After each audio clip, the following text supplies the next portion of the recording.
You've heard of Gandhi, you've heard of Martin Luther King Jr., but did you know that nonviolent activism has a whole theory of practice that has been evolving over the years?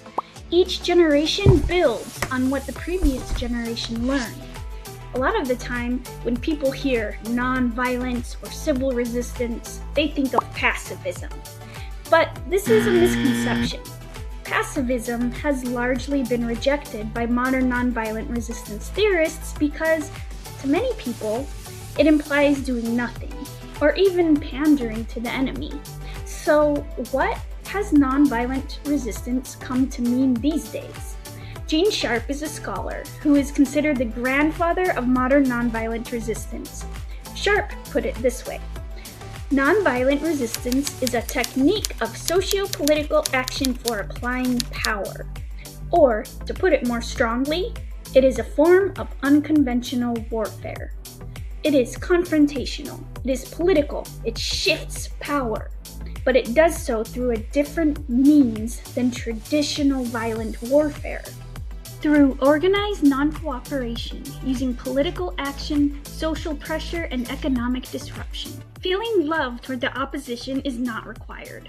While a framework of morality has been used in successful nonviolent movements to powerful ends, refraining from violence is not primarily a moral decision in this context. It is an amoral strategy that can be used to dismantle oppressive power structures so they have no option but to yield.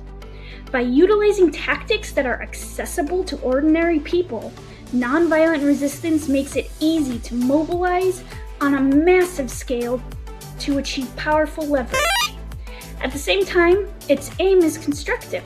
Nonviolent resistance involves building new institutions in a way that leads to political stability far more often than violent resistance does. You might be wondering, how can this possibly work?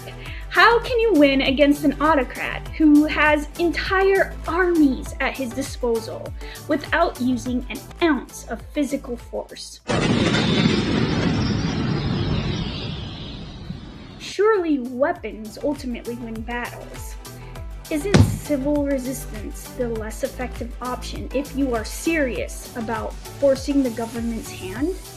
In the next module, we'll talk about why those beliefs are misleading and how nonviolent resistance is not only effective, but is in fact the most effective option when it comes to a successful resistance movement.